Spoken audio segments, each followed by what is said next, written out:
वहां टेक्नोलॉजी की मजबूरियां हैं, बिकॉज पुराने सारे सिस्टम है, वहां चेंबर्स नहीं है। और एक बात जो बार बार कही जानी जरूरी है कि अभी तक 2026 तक भारत की संसद की संख्या बढ़ाने पर प्रतिबंध है, जो एक अमेंडमेंट हुआ था। उसके बाद ये संख्या बढ़नी ही बढ़नी है देश की आबादी के अनुसार। तो वहां बैठने की जगह तो होनी चाहिए कि नहीं होनी चाहिए? आज भी सेंट्रल हॉल में आपको जब आती है राष्ट्रपति भाषण देने तो वहां अलग से टेबल लगाना पड़ता है, कुर्सी लगानी पड़ती है। तो इसको समझें। और एक बात जो मैंने कल भी कहा था, आज पुनः आपको हम दोहराना चाहेंगे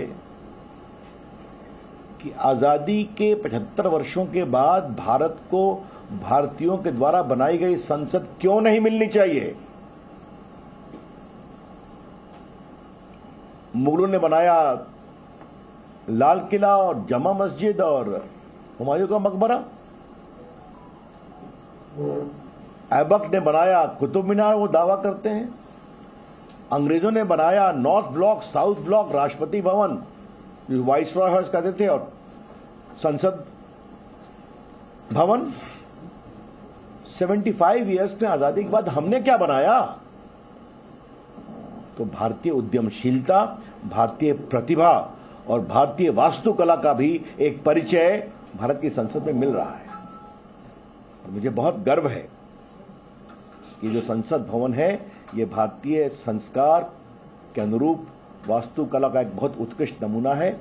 और जो सेंगोल की कल्पना देश को बताई गई है, ये हम सबों के लिए बहुत ही गौरव का कारण है कि भारत की परंपराएं क्या है।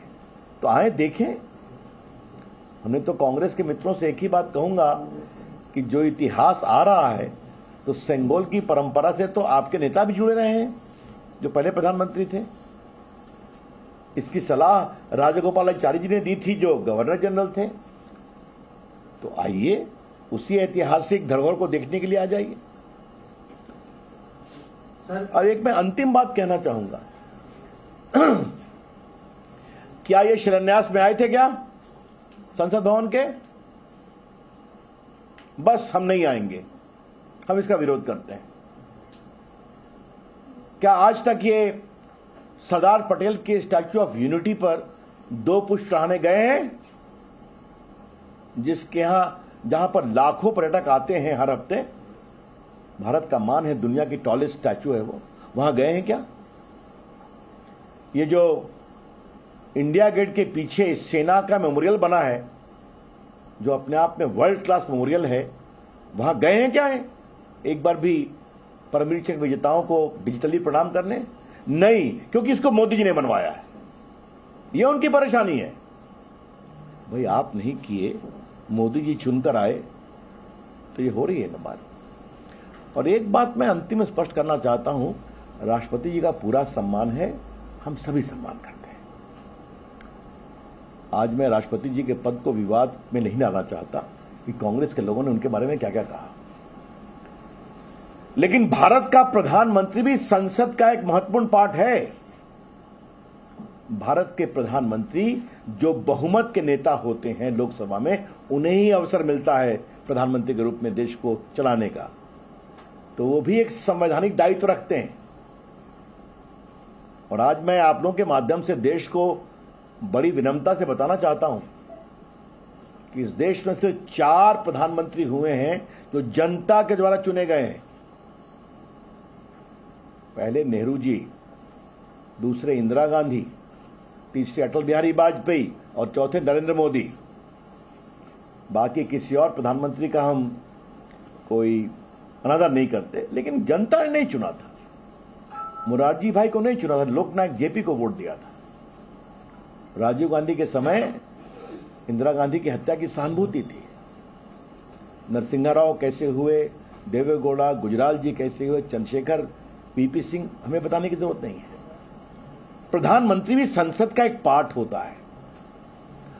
और जो हमारे कांग्रेस के मित्र हमें बार बार सीख दे रहे हैं, तो एक अंतिम बात मुझे उनके लिए बड़े विनम्रता से रखनी है। नरेंद्र मोदी जी ने 2014 के 15 अगस्त को क्या कहा था? आज इस लाल किले की प्राचीर से 15 अगस्त के दिन हम सारे प्रधानमंत्रियों को याद करते हैं जिन्होंने देश के लिए काम किया। उसमें कांग्रेस के ही प्रधानमंत्री थे। ये मेरे घर के पड़ोस में तीन मूर्ति भवन है, जहां पहले नेहरू जी की प्रतिमा होती थी, एग्जीबिशन था। आज वहां भारत के सारे पूर्व प्रधानमंत्रियों का एक प्रकार से कीर्ति स्थापित की गई है। क्या नेहरू जी, क्या इंदिरा जी, क्या लाल बहादुर शास्त्री, क्या मोरारजी देसाई, क्या चरण सिंह, क्या वीपी सिंह, क्या देवेगौड़ा जी, क्या आई के गुजराल, अटल बिहारी वाजपेयी। अभी वहां मोदी जी नहीं है। तो ये है हमारे प्रधानमंत्री नरेंद्र मोदी जी की सोच, बड़ी सोच कि विपक्ष का भी सम्मान करें, और करके दिखाया। थोड़ा कांग्रेस पार्टी अपना हृदय बड़ा करेगी तो इस ऐतिहासिक दिन अच्छा रहेगा। रघु जी, विपक्ष तो विरोध कर ही रहा है, लेकिन अब ये मामला जो है सुप्रीम कोर्ट में भी एक याचिका दायर की गई इसके विरोध में कि प्रधानमंत्री इसका उद्घाटन ना करें। अब इस पर मुझे कुछ नहीं करना है। आजकल बहुत लोग पीआईएल में करने चले जाते हैं, बाकी कोर्ट निर्णय करेगा। सर, सेंगोल को लेकर जिस तरह से एक गौरव की अनुभूति है, लेकिन समाजवादी पार्टी के एक सांसद है एचके हसन, उनकी तरफ से बयान आया है कि सभी धर्मों का आदर वहां होना चाहिए। अकेले एक समाजवादी पार्टी के एक लीगी एमपी का मुझे जवाब नहीं देना है।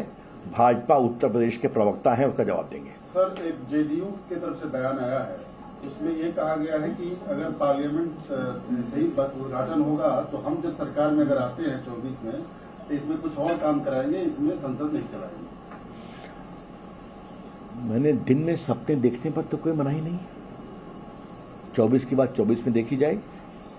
24 में तो देश, हमें पूरा विश्वास है कि दोबारा तीसरी बार नरेंद्र मोदी जी को आशीर्वाद देगा। लेकिन ये क्या मतलब है? ये कौन सी सोच है कि हम जब आएंगे तो फिर इसमें बाएं दाएं करेंगे? ये ठीक है क्या?